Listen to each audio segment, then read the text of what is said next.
Right, you know who's going to be on a panel? It is Matt Baxter. Oh, here we are. Hey, how are you? Not Matt Baxter. No, you're not. You're not. Erin, hello, big fella. How are you? Oh, yeah, you came a bit later. Hi, how are you? Nick and Tim. Hello, mate. Well, where we all want to sit? You sit here. Okay. I don't know, you were backstage. I don't know if you saw any of that, but what do we align on? What are the things, let's start with you, sitting here on my right, Tim. What do we start with? Where are the obvious areas that you imagine that we can focus on our collective alignment to advance the cause? Well, I mean, first of all, I want to thank you for your passion and leadership around this, and I can say we want to meet, match, and commit that. I don't think we've given enough support to what we do collectively as an industry.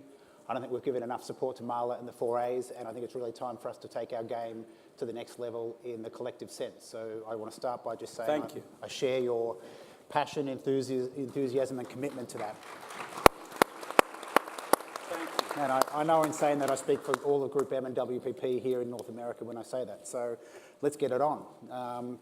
I think there are a number of areas. It's just, it's great to talk at the level of concepts, and so it's easy to stay there. I think it's also time for us to drill down a little bit and pick the 2, 3, or 4 things that we can just make some impact on that's going to make a difference together. Okay. A couple of things come to mind for me. First, I think we can make a real impact in the area of data and measurement, data portability. These experiences that you describe require that data is more fluid and portable, and so we are both able to bring connectivity across platforms and channels, which is really what underpins an experiential approach to marketing. It also will help us solve the measurement problems that we face as an industry that we've been talking about for 10 years, but have not really done anything substantial and significant about. And let's face it, that is not going to be driven by the publisher side, it's got to be driven by the agencies, and this is where the money lines up, this is where the demand lines up, so we're going to drive that much more significantly. So that'd be one for me. I think the second thing we can make a big impact on is in the area of the commercial model in our business. We talk about trust and issues and challenges in the commercial model. It does feel out of date. The truth is, as we are lined up today, we are disincentivized in the commercial model from creating efficiency in our core business because of this FTE model, which still drives what we do. So I think we can do a lot more collaboration and coordination in that area, and frankly, work with the ANA and work with, because we've got to evolve and change that. And so that's another area where I think we can drive some practical change. So they'd be 2 things on my list where I say we could walk out of here and start getting to work on that together. Great, thank you. Jodi. Yeah. So there was something that you said, your 7th point, I think, about being creatively obsessed. We have a lot of media agencies, I know, represented and platforms here.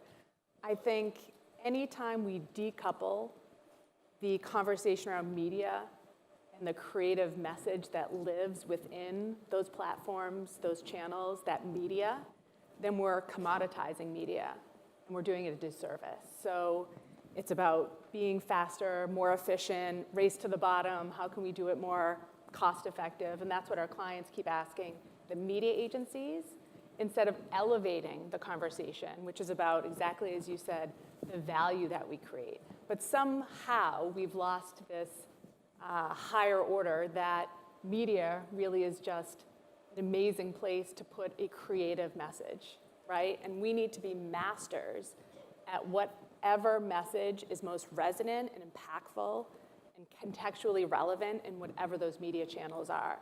So I think media agencies, creative agencies, we've evolved to this space. We need to bring that back together and make sure we don't walk into the room without having that same creative partner, whether it's within our own network or working with clients, to actually have that conversation versus this sort of race to the bottom, I feel like we keep finding ourselves spinning into.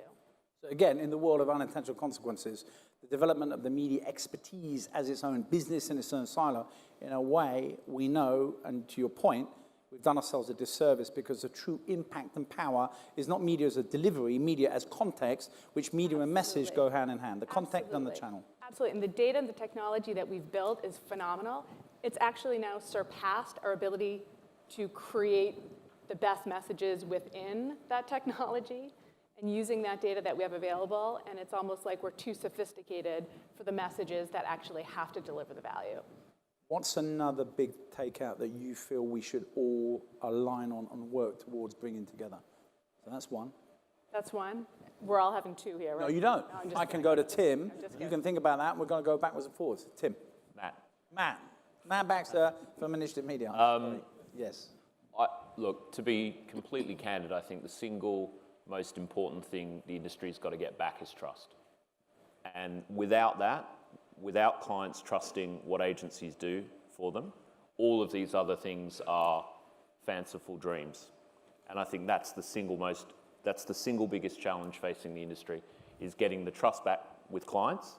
And that's about being truly objective advisors to clients and getting back to the job that a good media agency does, in the case of us as a media agency, which is giving truly objective advice that is in the client's best interest.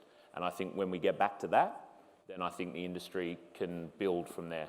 But unless you've got that, that's the cost of entry for a good relationship. And I just think trust has eroded to such an extent that we've got to get that back. I think to build on that though, look, I think we do a lot of hand-wringing about the trust thing, and I agree with you that it's an issue that we need to address. But I also know we have to move it beyond the generic conversation, and we have to be more aggressive in attacking it. I think if we go client by client around the various people we work with, if you went to all of your clients, said, do you trust me? Do you trust what we're doing for you? I think the vast majority are going to say, I absolutely do. When we remove it and we talk about it generally, there's this patina around trust. I disagree. I think all the symptoms you're seeing of in-housing and all of this move that clients have got, of course they're going to say that to your face, but their behaviour says something different. Yeah. So if clients trust you, then they don't do some of the things that we're starting to see in the wider industry. And I think, of course I'd love to think that all of our clients have high degrees of trust within the agency. But you can see where the erosion of trust has had an impact on client relationships and some of the decisions that have been born out of that lack of trust. And so all of the things that we're talking about bundling all of these things back together and creating seamless experiences and giving advice to clients, all of these things are, in many instances, getting taken away from us and put in other places because that trust is not there. So I think you can't just say, we pay it lip service and we need to move on from it.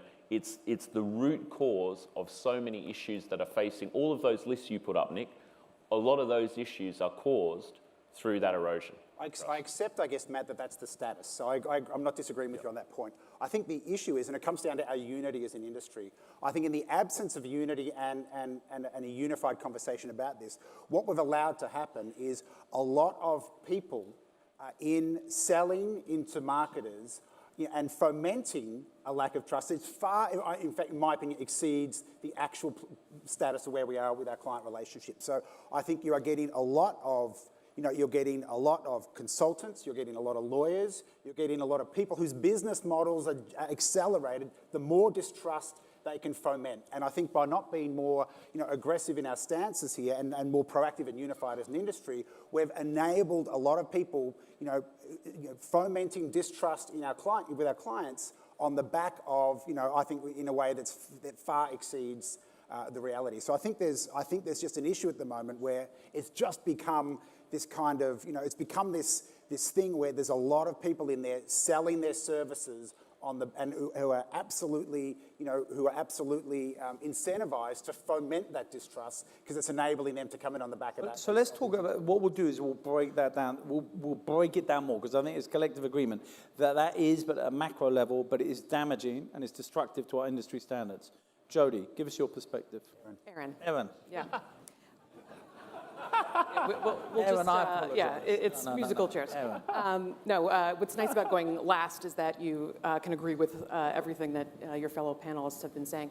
In addition to all of that, I think diversity is it's low-hanging fruit that we can and should be tackling as an industry. And I think we need diversity of thought, we need diversity of experience. Our clients are asking for it, and to your point about objectivity, if we don't have perspectives that are represented that are representative of the audiences that we're trying to reach, then we're doing the end consumer a massive disservice on that front. So I think diversity is one that I'm particularly passionate about. And again, I think not that it's easy to solve, but it's something that we've been tackling as an industry, and it can and should be something that is very achievable for us. The other one I think, which is kind of an oddball one, is consumer education. And again, that might not be a huge priority for us, but as we think about all the challenges associated with trust and data privacy and data liquidity and whatnot, I've always thought that it might be a good idea to start to talk to consumers about the nature of their data, and don't let maybe other parties have the only conversation we're having with consumers around data. I was in the airport the other day, and I overheard a woman obviously talking to her mother. Mom, who called you? Don't give them that information. It was kind of hilarious because I've had the same conversation with my parents as well, which is, don't answer that. If you don't recognize that number and they don't recognize who you are, don't answer that phone. So I think there's an opportunity for us to think about how we educate consumers in a way that is respectful to them and gives them all the information they have, because right now all they have is fear. And the byproduct of that is that we have extra challenges as it relates to thinking about how best to reach them. That's a very interesting point, because you're saying not at an individual brand level, individual company, in the same way we have the Ad Council. Exactly. Which plays a collective role in wanting to make the world a better place, whether it be sustainability, whether it be the environment. And you're saying this is such a fundamental issue, which is about people's privacy and their security. Yes. And they don't know, and we as a collective, we're not making any real... We don't make it any easier, and we certainly actually complicate the issue. So I think that would be an interesting initiative for this organization to undertake. Jodi, you have had time for the second thought. I wanted to go back to the trust piece. I agree that it's still an issue. When can we get beyond that, right? Within Publicis Group, coming out of the ANA K2 study, we had 35 clients audit us at that time. 100% bill of health came through that. Let's get beyond that conversation. So if there's anything tied, get there with your clients, get beyond that.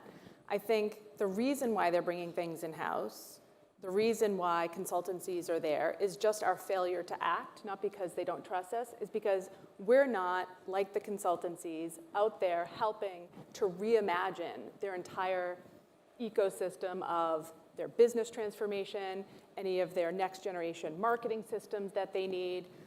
What we did 4 years ago as Publicis, in joining forces with Sapien and acquiring them, we have that in-house consultancy. In order to then have a conversation and gain trust with our clients, we have to be taking action to make sure that we are transforming what they're able to do with their customers.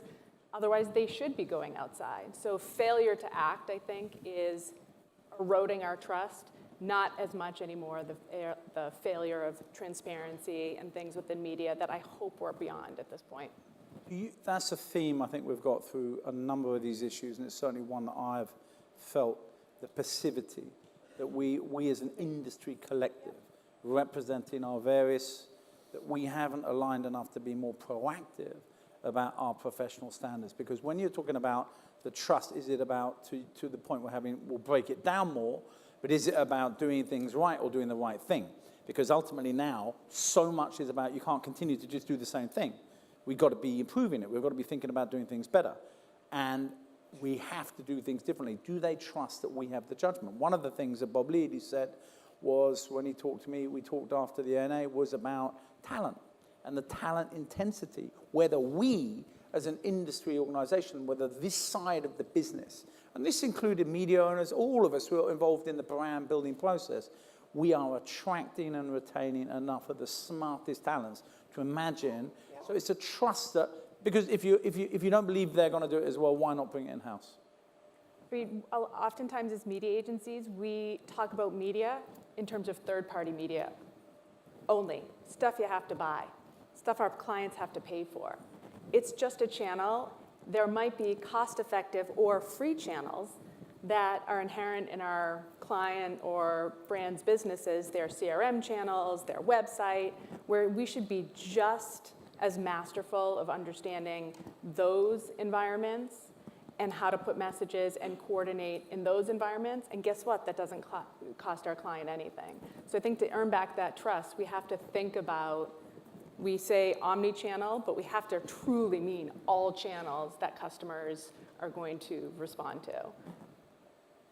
What about the partners we have in the room? Can I have the show of hands for those of you that work at a tech company, a publisher, or a media owner? Right. So we're all in this together. We're all in the brand building phase. How aligned are we on the common issues with our partners? It's a pretty big question. I think on the core issues, it depends. I think generally speaking, agencies are good at getting alignment with partners around the things they've traditionally been held to account on. So, you know, if it comes down to things like savings guarantees and, you know, client entitlements and the things that have been established in media agencies for a long time, I think we're relatively good, and there's a process for doing that with our partners. I think on some of the newer battlegrounds, we're maybe not so aligned. So being able to really hold partners accountable to outcomes as opposed to kind of softer media delivery measures, I think is a really, really interesting area that we should be much more aligned on. And partners should have the opportunity to share in that success so that the industry is moving away from some of these kind of FTE and more traditional remuneration models. And I think partners are a really big potential area for us to build on in that area, because those media partners have obviously huge assets that we can deploy. Yep. and a huge amount of intelligence around their audiences that many agencies don't necessarily have. So I think using partners more so as true partners as opposed to vendors, which I think media agencies do have a tendency to do a lot of the time. You know, you push your booking out there and you're done with it. I think getting that relationship more symbiotic Yep. on the outcomes end could be beneficial for both the media partners themselves who are struggling with challenges to their revenue models and also with agencies. I think within that, we've got to support them to help make better advertising products. You know, I think, you know, and that does come back to what we value. I think the fact that we've been in this, you know, reach and CPM-driven world for so long, where all reach isn't created equal and all CPMs aren't created, you know, equal. I think and you know, so you can, and you just look as a consumer. You know, you can be watching ad-supported Hulu and I think that's a wonderful ad experience, and you could be watching 10 minutes of basic cable and you want to commit hurry after 10 minutes of watching basic cable because it's just the ad experience is so divergent. So helping the partners to make better ad products in the ad-supported world, and so that starts with valuing the right things, and that's obviously at the end of that is going to be we need to have great consumer experiences from the advertising products we put out there if we're going to sustain an ad-supported ecosystem, which has been the backbone of our business for, you know, since its inception. Jodi, what's your point of view on that? One of the things that the partners, especially our premier partners, I think, that are sponsoring this conference, are doing a wonderful job at is that consumer education piece, both educating our clients and also the agencies on what are the best ways to use their platforms. Brilliant at it, and creating new ad products that I think are really powerful for today's consumer. What I can't do as a marketer is connect those messages and those platforms across those platforms and inclusive of my clients' first-party data, and then coordinate the cadence of those messages with all of those channels I was talking about within my client's own environment. That is incredibly frustrating. And I don't think any agency on the planet can reinvent that entire ecosystem. That's where I think we all have to rally and say a better experience actually is the connection of all those platforms. Especially if we want to move from funnels to journeys. Absolutely. Because ultimately everyone's individual journey depends on the category, but it's all different. It's all highly personalized, but we can't do that without the data. Yeah, and to Jodi's point, it's in the absence of our leadership on this issue as an industry that, of course, individual publishers are going to want to create their own data solutions, their own attribution solutions. These are all sensible things to do within the walls that they understand. But so that's why it requires us to partner and come together to transcend that. That's how we'll really, I think, move the industry forward. it's kind of on us as much as it's been on them that we have a pretty disconnected ecosystem at the moment. Erin, what's your point of view on that? Yeah, I mean, agreed. I think, in principle, I think we're all aligned on those issues. It's the route to getting there and actually accomplishing that is where we occasionally diverge. And I think, part of it is, we haven't been as forceful and as forthright in clarifying roles and responsibilities and the outcomes that we all want to have with these partners. So it's natural that in that, vacuum that, a partner would go out and say, well, I'm just going to go and achieve my own outcomes regardless of the larger ecosystem. And it's, it's still capitalism. It's still, we're still here to derive value for our clients, but also for the consumers, which will ultimately then derive even more value for clients on that front. So yeah, I just don't think we've had those kinds of conversations in a meaningful way. And put some teeth behind that too. I mean, we can talk all we want, but unless we put those real sort of, business rules in place to make that happen, it's all just talk. So I think, taking a more forthright stand as it relates to business rules would be helpful. Do you, building on that, do you think we have enough collective skill, judgment, and wisdom when it comes to measurement, when it comes to measuring the impact of our efforts and really translating that into business success? We're close on most. In some cases, of course, we've got a lot of confidence on that front. But I'm more of a fan of progress over perfection. Let's just get somewhere. We're never going to get 100% perfection as it relates to measurement. As much as I want that to happen, maybe someday we will. I don't want to say that we won't. But let's do something. Let's move it forward in a meaningful way, even if it's 80% of the way there, even if it's 50% of the way there, instead of waiting for some magical solution to come along and crossing our fingers and hoping that we'll all organize collectively around that particular point. Yeah. Where are other obvious opportunities out of, again, what we've been thinking about, areas to collaborate, areas to partner? What are we missing when we think about our businesses? What else is on top of your minds? I'd be curious, the panel's perspective on in-house agencies. I think 80%, right, of our clients now have some form of an in-house agency, and more than half of them have been started in the last 3 to 5 years. Feels like we should support that effort versus fight it and deny that it's happening. One of the things that we're doing is both having a consultancy type group that helps brands bring work in-house, helps them through that complexity. If you can be their strategic advisor when that complexity changes again, because constant is definitely the change, the algorithm, something will change, and they're going to have to manage through that complexity, and they'll need a strategic partner to do that. But one of the other things we've done is to try to embed people in those teams and to help them. We call them coaches. So coaches inside their in-house agencies. I don't know any other way, stop fighting it and maybe join along in it. And maybe that evolution probably will form some new model if we do that all collectively. I mean, we've seen this before, right? I mean, you remember in the late 90s, early 2000s, kind of in-housing media departments became a big thing. Pepsi did it, a whole bunch of people did it. And it's a cyclical thing in the sense that clients do this, and then they realize how hard it is. And then they spin it back out. And the great thing about an agency is you get the benefit of cross-category expertise, you get deep knowledge across a huge number of clients, and you get to learn from one client and apply those learnings to another. And I think what clients tend to find after they run agencies in-house for a long period of time is they become very myopic, they get set in their ways, they don't get any stimulus from outside of the organization, and everything from a product standpoint reduces in quality over time.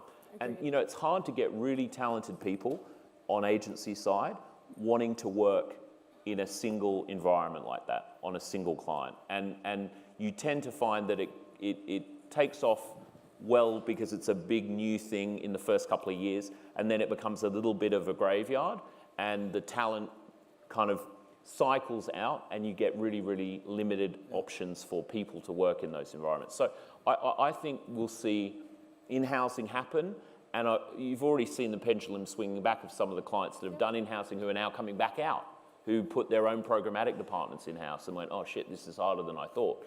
And they've spun them all back out again. So I think it's going to be interesting to see how sustainable this approach is long term. I agree with Matt's assessment about the long-term trajectory, about where this is going. I think the shame on us in the short term, while this period of experimentation's been going on, is that we haven't been agile enough to support it. And so I think we have to radically increase our agility when they want to experiment like this. Many times what clients are calling in-housing is third-party on-siting. It's just a different third party than the original agency. If we were able to kind of put our workforces, much like the consultants do, if we were able to create more mobile workforces operating in different locations, be able to support, train and scale that, then we may be able to come up with more long-term and durable solutions for on-siting, which are both in the interest of the client and the interests of our Dentsu, we just acquired Filter, which has 480 people again, and they're doing a lot of insourcing sort of on-premise with a number of significant, including Facebook and Target. Erin, what's your point of view about this? Yeah, I think the changing role of the agency when faced with in-housing is a really interesting opportunity for innovation. And thinking about different kinds of talent that we bring on board at the agency side and the kinds of tasks that they're doing. And I think it goes back to this idea of leadership and boldness at the agency level, because I think, I'll just speak as a media person, when we broke away from the creative agencies, I think we didn't necessarily bring all of that account management, and business management acumen that were at the creative agencies. We were just glad to get 2 minutes at the end of the meeting to present the media plan. And that world has changed, I think, being a little bit more forthright about the kinds of services that we can and should be offering, even if they're changing because the client's bringing an aspect of that in-house, or it's being flexible and it's going back in-house and back out of the house. It is an important skill set for us to hone and for us to learn as media agencies. And so that excites me about this. It is sort of, it requires us to be more agile on that front, and requires our financial counterparts to be more agile on that front and think about innovative and creative ways of how we charge for our services, and that's exciting. I'm just conscious here of the time, if we've got a message for the 4A's as our professional body, as the organization looking to create this kind of collective sensibility, and again, we're going to meet with Marla later, we're going to follow up. If we're sitting here next year and working closely and collaboratively together with the 4A's, what's, I'm going to say a demand, what's a suggestion? Because if we're talking about a new world era and we're talking about new rules for success, or as Suzanne has demanded that we talk about the hard truths, what role does the 4A's play in that? What do we need from them as much as we're going to work together on this? Grow some teeth and be like the ANA.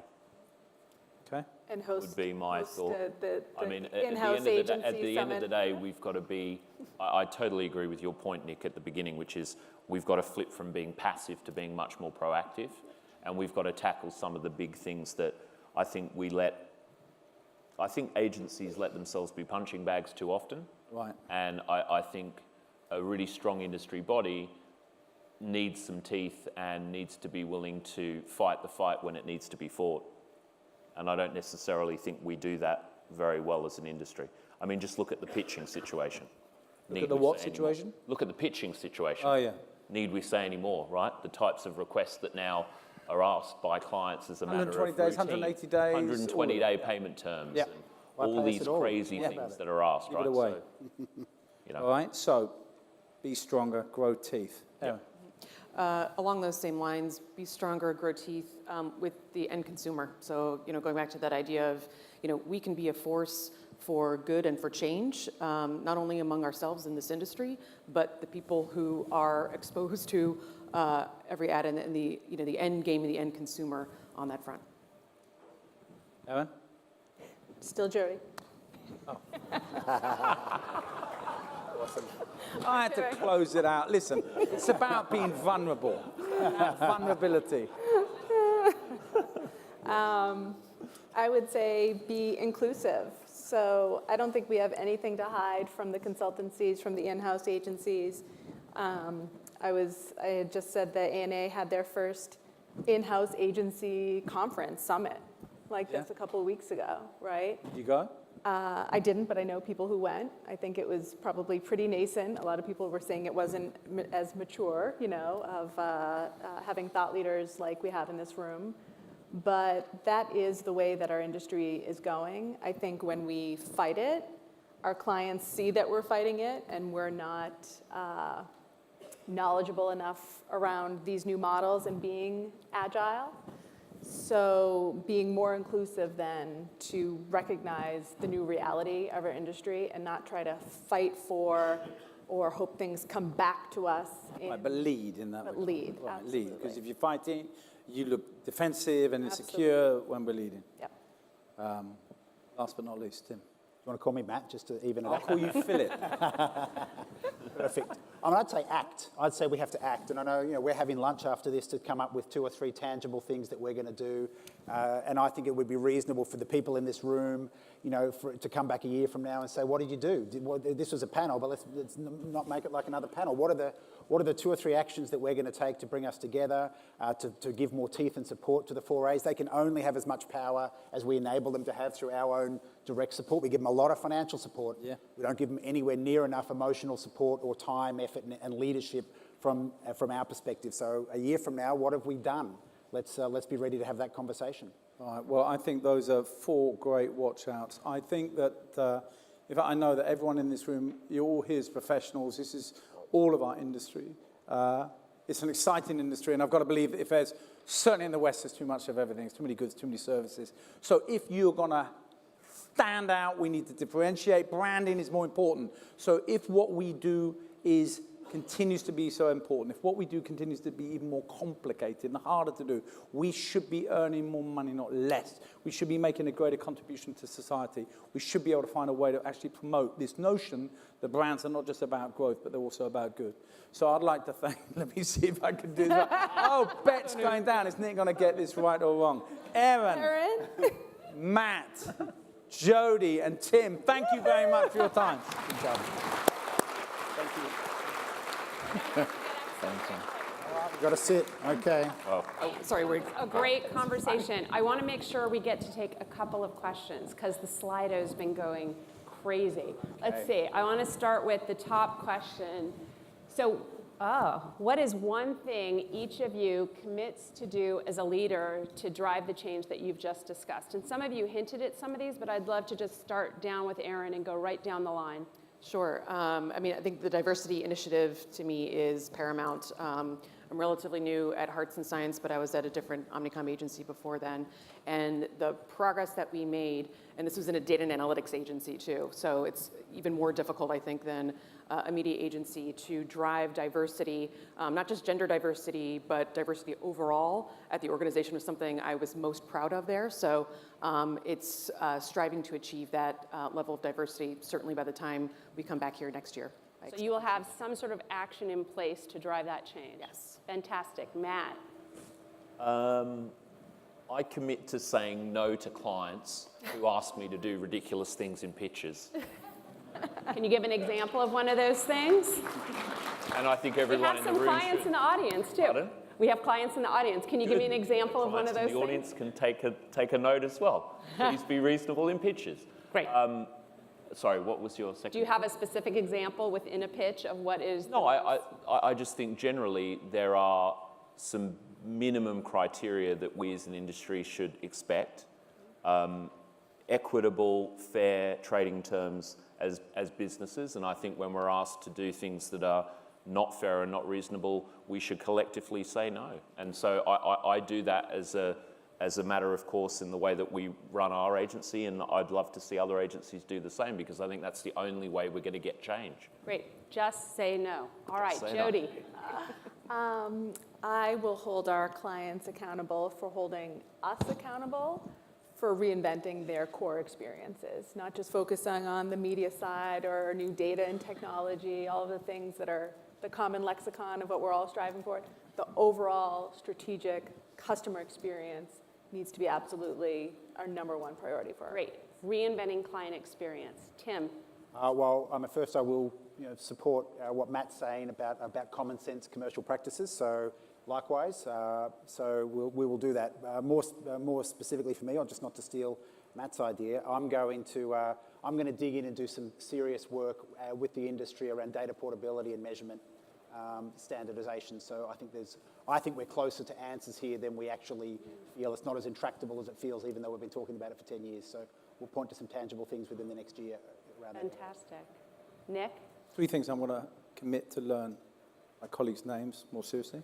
The second is I'm going to be working with you very closely. Thank you. Because that's what we committed and agreed to at the ANA. That's why I'm here.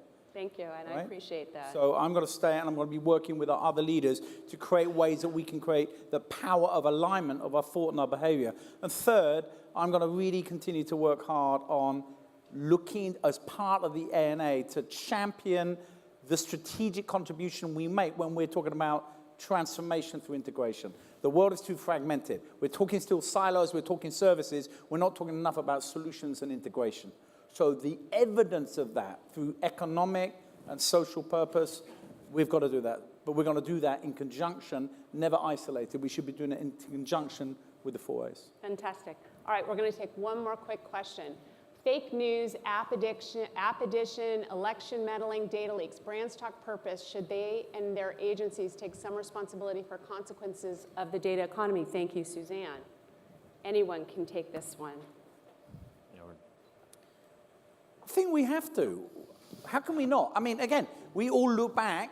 I guess it's like the Sackler family standing back now, wondering, oh my goodness, we're so billionaires, and what's happened to society? Or what happened with the tobacco industry? We're looking at the industry and whether we have been strong enough to really express our frustration and our disappointment. What role have we played? I mean, I can recall on one hand how many people have come out and made really, public statements about, Matt was one, recently, where we're saying there's too much bullshit going on, it's not good enough, and we're not happy enough as a collective organization. I think we take some responsibility. Absolutely, and I think that goes back to consumer education too as part of that as well. And I think something that you've heard, I think all of us say, which is, we haven't been that voice in the same way that our clients have been a voice in that capacity. And they've taken responsibility. I think it's time for us to also be that voice in the industry as well. That's a great way to end. Take responsibility. I love it. Thank you again to this esteemed group of leaders. That was great. Thanks.